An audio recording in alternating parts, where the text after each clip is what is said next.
What's up, ladies and gentlemen? We're back live once again, and so today I'd like to tell you a story that happened to me, actually today. So, I get home today at around, I believe it was 4 o'clock, and so my mother calls me on the phone and she's like, oh, you gotta turn on the TV because you have to see this. And I was like, instantly thinking that something horribly bad or horrible happened. And I was like, is it, did something bad happen? And she's like, no, no, no, just, turn it on. It's something silly. I was like, all right, fine. So I turned on the TV, and I turned on the channel that she wanted me to turn on, and it was a show called Judge Judy. Now, again, if you haven't seen this show, it's basically one of those judge shows where one of those celebrity judges judges people's cases and, whatever. Anyway, so it was a case about someone that screwed some other guy over a silver deal. And so she saw this and instantly thought of me, obviously, and she gave me a call and told me to put it on. So I watched it. And it was actually really, really hilarious because this guy decided that he was going to invest in silver. And so what he did was he goes on eBay and sees these, I think, because they didn't really go into specifics, but I think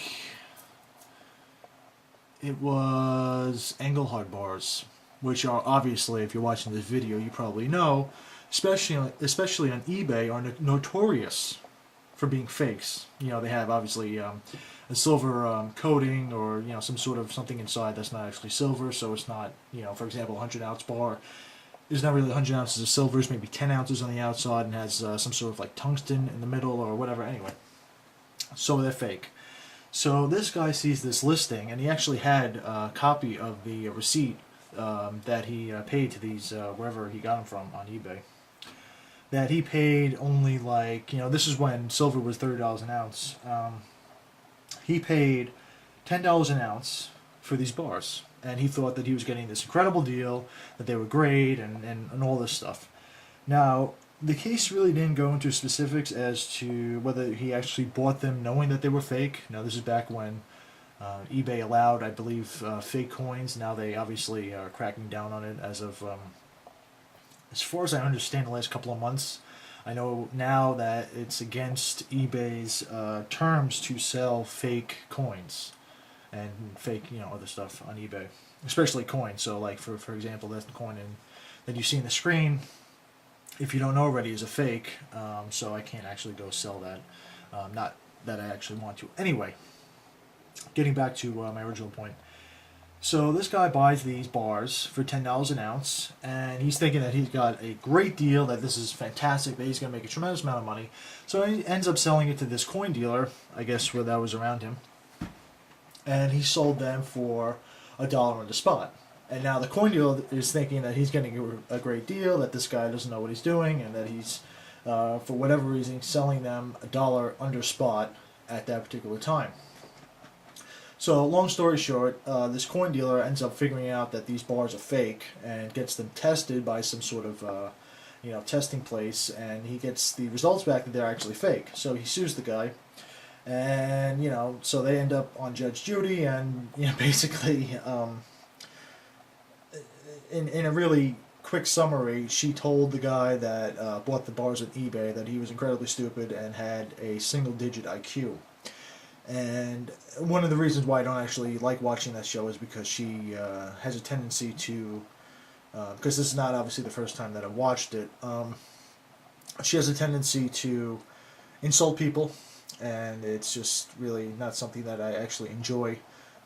But anyway, the point being,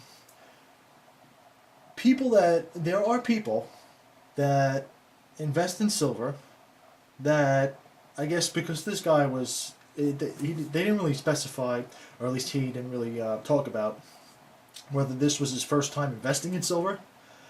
But if it was, I'd hope that someone that decided, after thinking long and hard about it, obviously, to invest in silver were to do enough research to realize that there are fakes going around all the time, and that they really should buy their silver from a reputable dealer and not, just go on eBay and see, oh wow, Engelhard bars for $10 an ounce. Meanwhile, silver's like, like 20, 30, whatever. Yes, that's a great deal. And yes, I'm gonna, make lots of money. And yes, it's gonna be awesome. And realize that, well, they're actually fakes from China or whatever. And anyway, the point of this video, because I was actually laughing throughout the entire episode of Judge Judy, and so I figured that I would share my story with you because I've been thinking about it for the rest of the day up until right now. So the point being, if you're a new investor, I really hope that you invest in use a reputable dealer to invest in physical silver and gold and all those other things. And that eBay really should be used for two purposes only. One, to price things, in particular, coins, rare coins. Although you really don't need eBay to price silver for obvious reasons. And two, as an absolute last resort, something that you want a particular coin or a particular date. Obviously, this is referring to coin collecting in particular, not so much silver investing.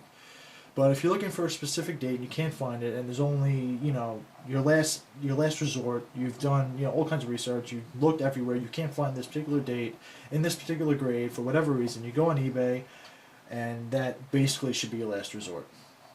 So you don't really, in general, don't want to invest in.